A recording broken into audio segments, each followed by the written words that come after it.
حق محمد وآل محمد وآخر تابع له على ذلك.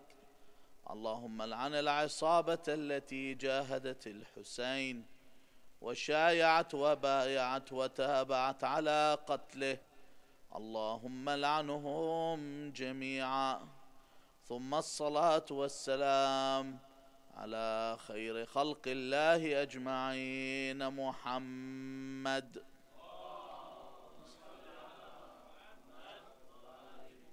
وعلى أهل بيته الطيبين الطاهرين، واللعنة الدائمة على أعدائهم أجمعين.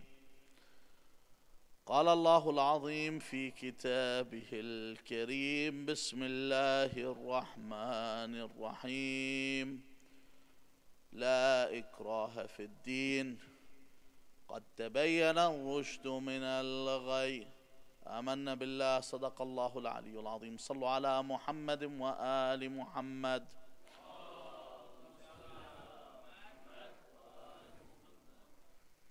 There are times in your life where you have to make a decision, and this decision must be made from various choices. This may be difficult, however, you are given a choice. But still, you only may choose from the choices that are available. Take, for example, with companies that own department stores and own supermarkets. You have a choice where you can purchase your products from one supermarket or from another. You know, disregard the way things are marketed and the way things are set out. You know, when you enter a shopping centre, for example, take a look at any Woolworths supermarket. If you notice, when you first enter, they have all the bread at the front that's from their market and their label. And when you first enter, you think this is all that is available. This is a marketing ploy. As you move on further, then you find all the other brands, and that's when you have to discard the ones you've already put in your trolley, thinking that was all that was available, and put the other ones in that you prefer. Take that all out of your perspective. But they give you a choice. Regardless of whether some supermarkets are owned by the same company. You know, sometimes when you see a price war, like for example, once again, Woolworths and Big W, you see both of them selling Coca-Cola. One is selling it for, say, 24 cans at $15. The other one's selling it for 30 cans at $17. And you sit there and get your calculator out, see which one's a bargain. Yet little do you know, Big W and Woolworths are both owned by the same company. Yet they give you a choice. The choice is there and it's available. Even when it comes to elections. Take a look at the United States of America right now. They give you choices of the candidates. They begin first with the case today that Democrats are in power, Barack Obama's in power. So they show you the Republican candidates. They show you someone like Ron Paul, which Ron Paul is the furthest thing from a Republican. Why? Because he wants to take out all the American troops from all places around the world and bring them home. And he has the same ideals, essentially, as the normal people do. That he doesn't want war, he wants peace with the world, and he wants to achieve it. So therefore, you know, he will not be the Republican candidate. In the process, he'll be eliminated. Then you got your typical Republicans like Mitt Romney and Newt Gingrich, which are your typical Republicans, warmongering, pro-Israeli, neocon, world-conquering mentality. However, there is a choice. Although you're only choosing between similar heads of state, similar ways of thinking, you are still given a choice when it comes to elections. Electing the candidate and then electing the president in the following election. Then there were times when you purchase a game. With these games that you used to purchase, you had to download updates that would fix bugs, or as you have now on your phones, you got applications where you download to fix up bugs, and they're all for free. And then they came up, and this was a form of choice, then they came up with the issue of DLC, or downloadable content, which costs money. You don't pay, you don't play. So you had to purchase a game for $100, for example, on your PlayStation, and then you want to download something that's a downloadable content for $65. But yet, you are still given a choice. All these examples I have given, although may be brutal, still give you what's called a choice. But then you have what's called an ultimatum. An ultimatum is a choice. However, it's not a choice as you see fit. It's a bitter pill to swallow. Either way, you lose. You're damned if you do, and you're damned if you don't. A bit like, once again, we go to the American foreign policy. You are either with us or you are against us. What do you mean? I can't be neutral? No. No Switzerland in this matter. You either support what we do or you're with the terrorists. This is how it works. You can't say, I don't want anything to do with the Middle East. You support the Zionist regime, you support the occupation of the Middle East, or you are against us. In other words, you are warring against us. You are fighting against us. This is what's called an ultimatum. You got no choice. You're with us or we kill you. And we call this an ultimatum. Now, an ultimatum can only be given when one has absolute sovereignty. For example, your own house. Someone enters your house and they want to do what they feel like doing. You say, hold on, there's rules in my house. And the person might say, what rules? Well, you say, it's my house. You either abide by the rules in my house or you leave my house. They could give you an ultimatum there because they have absolute sovereignty in their house. It's their property. Or you enter a shop, for example. You enter a restaurant and you want to smoke. The owner of the restaurant says, you can't smoke here. And you say, I want to smoke. He says, well, it's my business. You listen to me or you get out of the store. There are reasonable and logical ultimatums. Then we have absolute sovereignty. In the Quran, it says, تَبَارَكَ الَّذِي بِيَدِهِ الْمُلْكِ وَهُوَ عَلَى كُلِّ شَيْءٍ قَدِيرٌ. Allah Azza wa Jal has absolute sovereignty. He has absolute sovereignty. This is God's city. And it's located in God's country. And it's located on God's planet, in God's universe, in God's world. This is God's place. And as long as you are here, He gives you the ultimatum. Even when He asks, He says to His messenger Muhammad sallallahu alayhi wa sallam,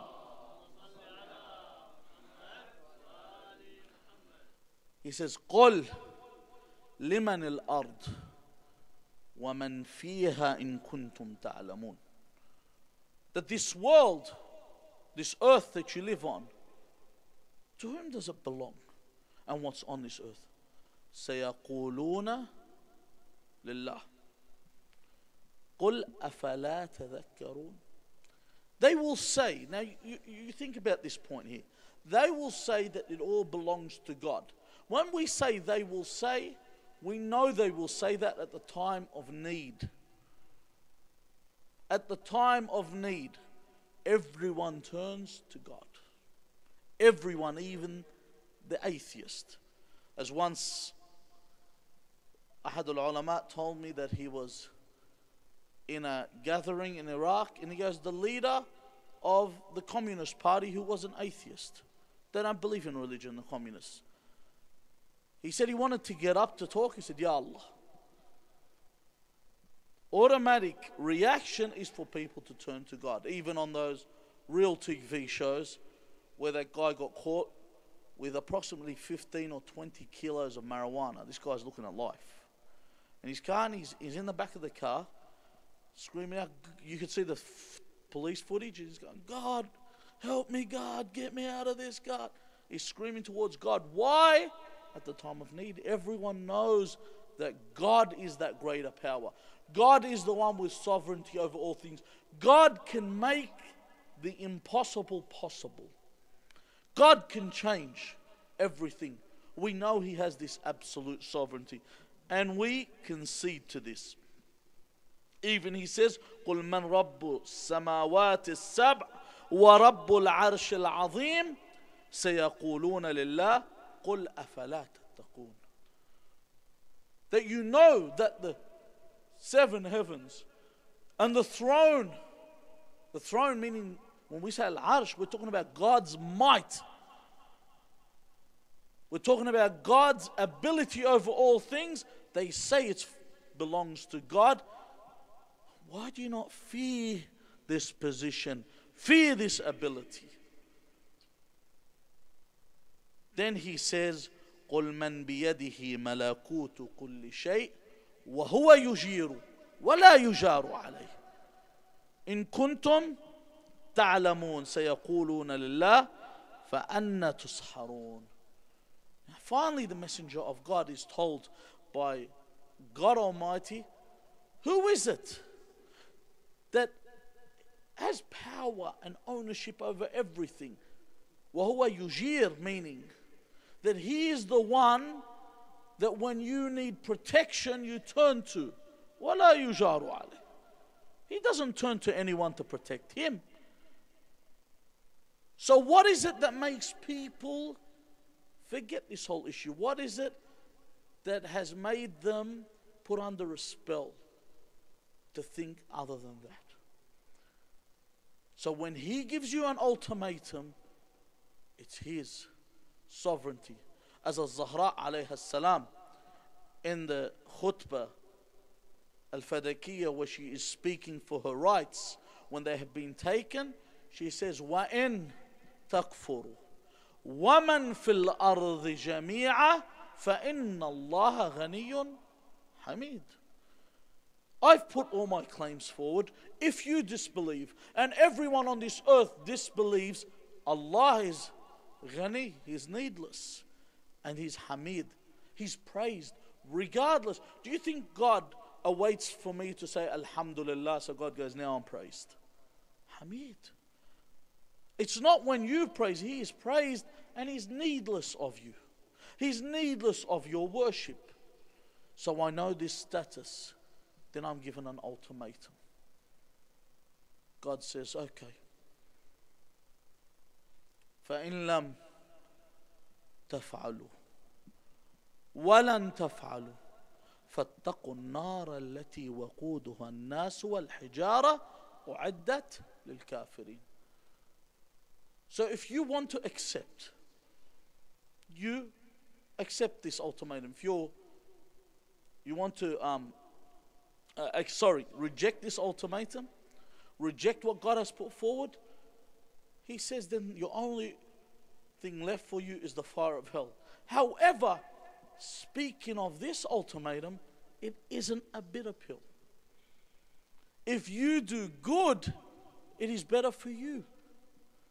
So this is not really an ultimatum, it is a choice, and a choice for what is good. Basically, this is why this cannot be considered an ultimatum.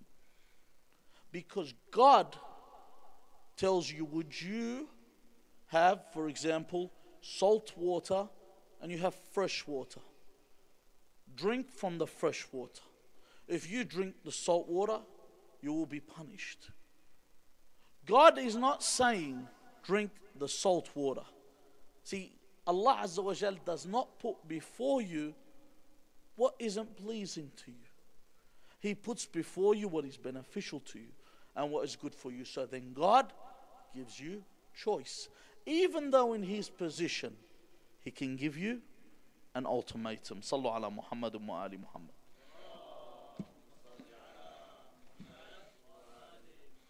Even when some people say that I don't want to follow God's laws, I don't want to follow what God has said, and is narrated, and taban, I'm paraphrasing, I think this was narrated on the third Imam, on Imam al-Husayn ibn Ali alayhi salam, that he says in this situation, he says, if you do not want to obey God's law, then do not eat from God's sustenance, do not breathe from God's air, and do not live on God's land, and then disobey Him. Do what you want. But we have already succumbed to the fact that we can't do this. So we accept and we do what's beneficial to ourselves.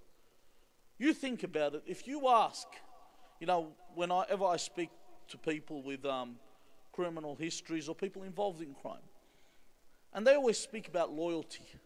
Or, for example, the funniest thing is code in crime. It's so funny. And it's not funny, it's ludicrous. It is absolutely ridiculous how there is a code in crime. There is no honor amongst thieves. Believe me. There's no honor. Why? Like, for example, you see in the mafia, they want to kill someone, they say he's a snitch. What does a snitch do? Well, a snitch is the one that informs police of what we do. You kill innocent people. You steal people's livings. You have gambling rackets, protection rackets, and they're all acceptable. This guy tells the police. Makes no sense. So therefore, anyone that's willing to steal from innocent people, kill innocent people, believe me, he will tell the police when he has the chance. There's no honor amongst thieves. When they don't roll, it's because they know they're going to get 2 to 5 years. But when they're looking at 30 years, mate, this guy will dob in his own mother. Because he knows what he's looking at. And you think, why would he? Because he doesn't believe in God.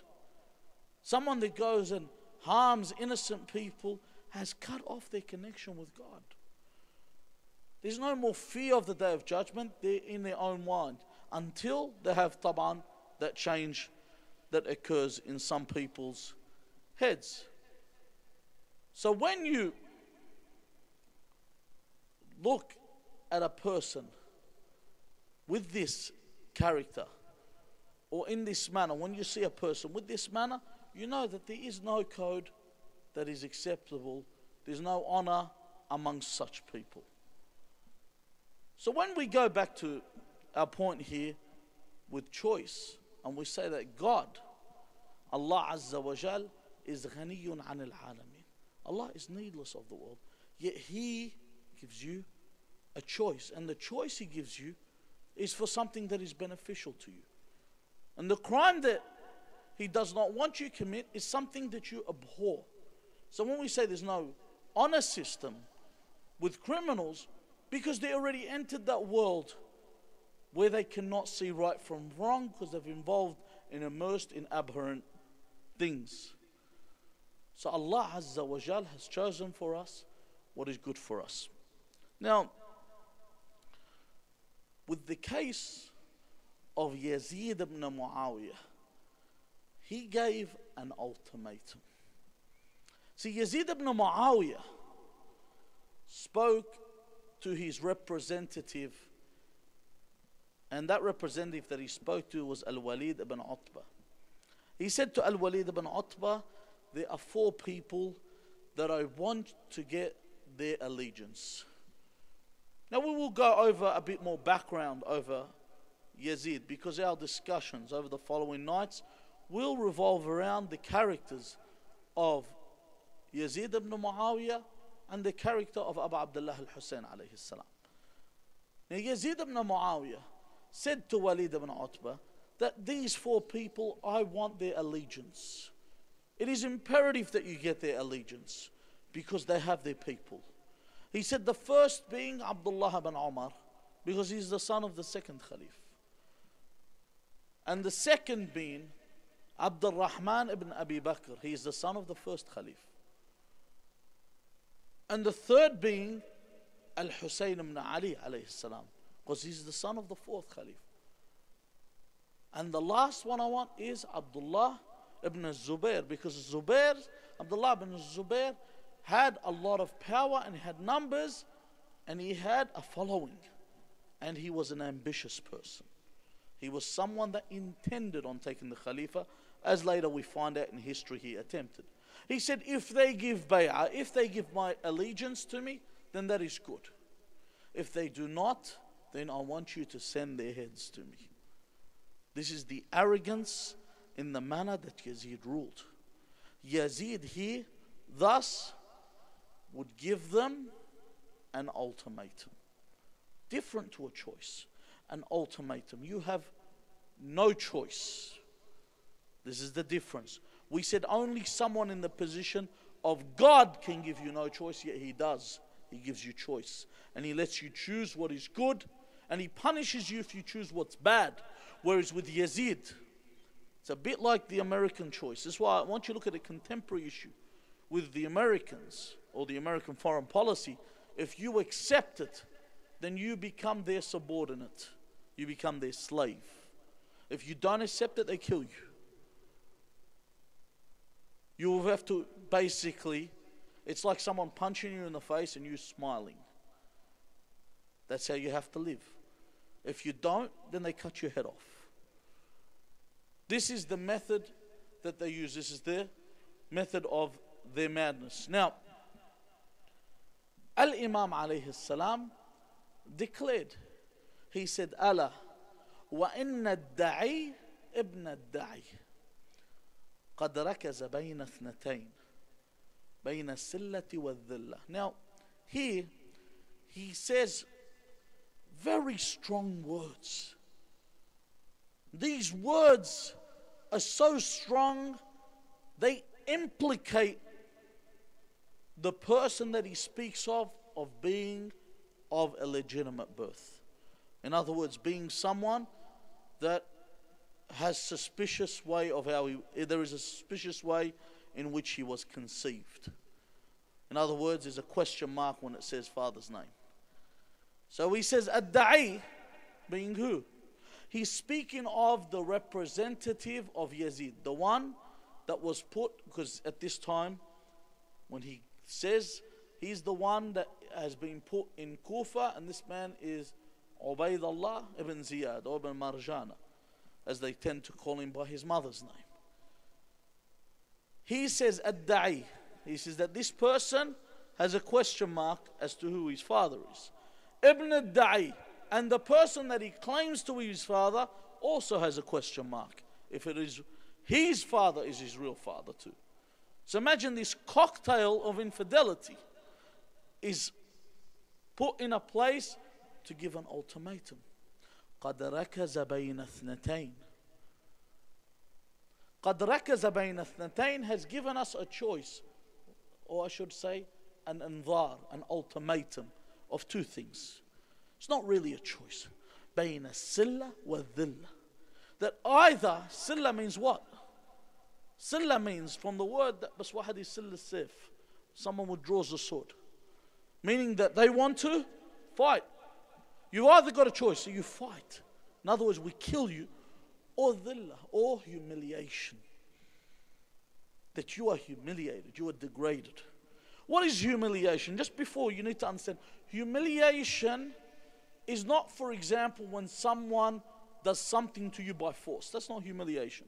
For example, if someone ties you up and steps on your head, that's not humiliation. Because you're not doing it by choice. When you put your head under someone's foot, that's humiliation. Because you've done that by choice.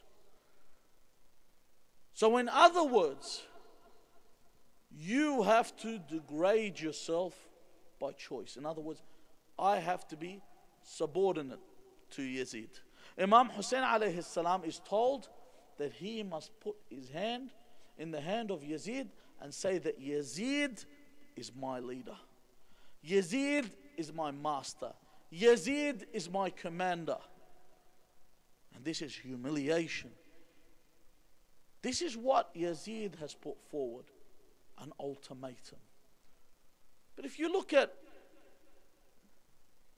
what religion says about this, and this is the introductory verse that I use, it says, لا إكراه في الدين قد تبين الرشد من الغي. We as Muslims do not believe in compulsion. You may not compel anyone to do anything. You cannot force anyone to do anything. You can't say to someone, do this or do that, or I'll beat you. We don't believe in Wahhabi rule. We don't believe in Talibani rule. For those that have just come from Baytullah al-Haram, Hajj Mabrur wa Sa'i Mashkur, those that came from visiting the esteemed and revered house of God, if you did not know what this word means, La ikraha fi din, after this trip you knew. You found out the hard way. You found out by witnessing with your own eyes, Hayat Amr bil Munkar wa Nahi al Ma'ruf. No, I haven't made a mistake. These people are Amr bil Munkar wa Nahi al Ma'ruf. These people prevent good and they call to evil. These people force you to follow their way.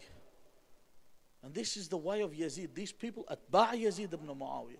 These are the followers of Yazid ibn Muawiyah. These are the ones that call him Amir al-Mu'mineen. That when you go to the graves of Ahlul Bayt alayhum as-salam in Jannat al-Baqi', you see the destruction of where these graves have been destroyed, and you see the manner in which they treat you. How do they treat you?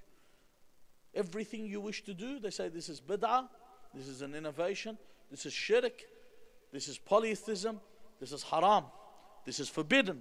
And if you do these things, not only will you go to hell, we will beat you, we will arrest you, and we will make accusations, as they did to Sheikh Osama Attar. They accused him, and if anyone's met this man, you've seen the size of this man and how tender this guy is, you'd know it was a baseless accusation. They accused him of breaking a guard's arm. And he was jumped on, but he broke someone's arm. They beat him up. This is someone that's on his way to Hajj. You don't have a choice. You got no choice there. You have to do what they tell you to do. And if you don't do it, then you are beaten. We don't believe in this in Islam. Our leader, Abu Abdullah al-Husayn, does not believe in this. We don't force anyone to do something. We speak to them in the nicest way. If they refuse to change, then we take our precautions from them. But we don't beat them up. We don't compel them to follow our faith. We don't blow them up in their cities because they don't follow our faith. This is not the way of Imam Husayn alayhi salam. In fact, after all his companions had been martyred,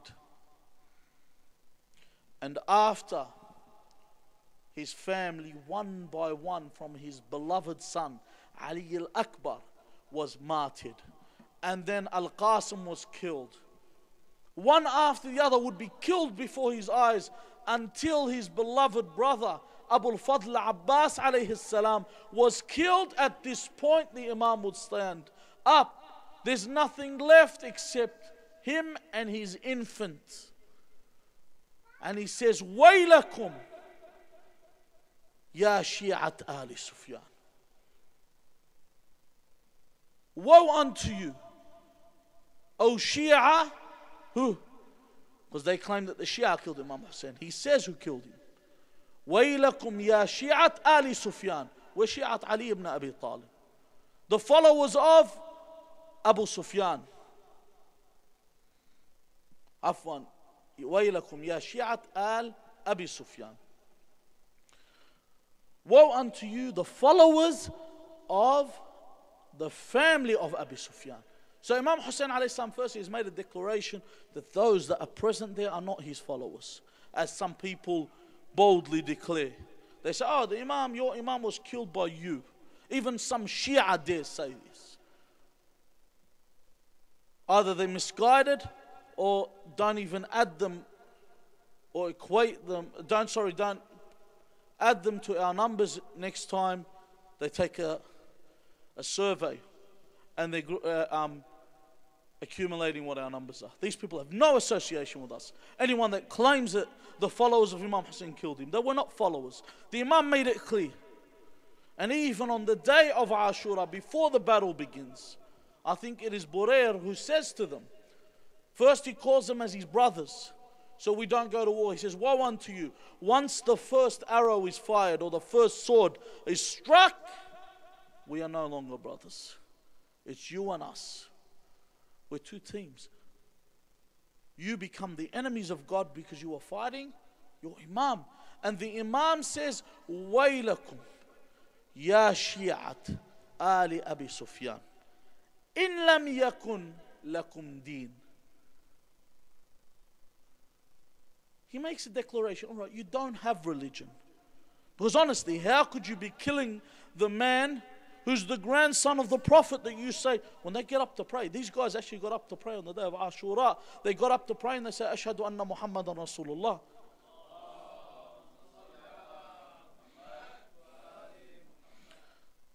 That you are saying that this man who's my grandfather, this is what the Imam's saying, the man that was my grandfather,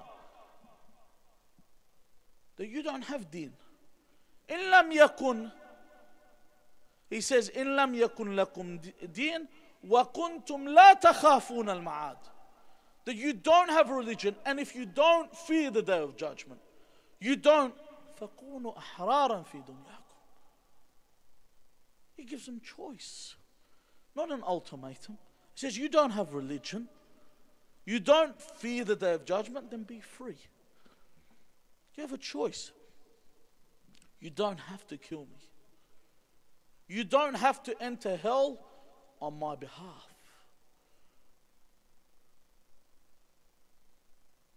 This is what he's trying to tell them. As Rasulullah sallallahu alayhi wa sallam before him had said to the polytheists, قُلْ يَا أَيُّهَا الْكَافِرُونَ. God says to him, tell the polytheists, tell the kafirin, لَا أَعْبُدُ مَا تَعْبُدُونَ. I don't worship what you worship.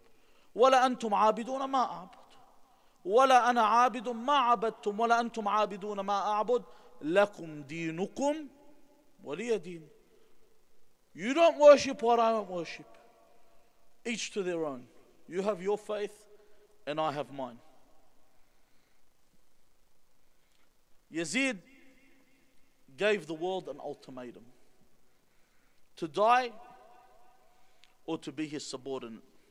And many choose to live this way. Many in this world have made that choice to live in this way.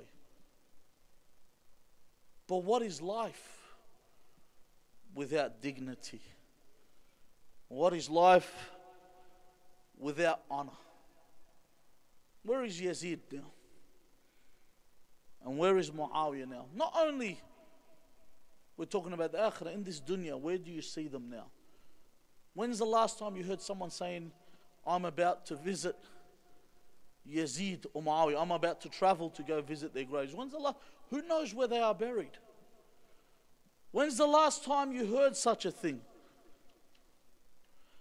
Where are all those leaders that gave the world an ultimatum?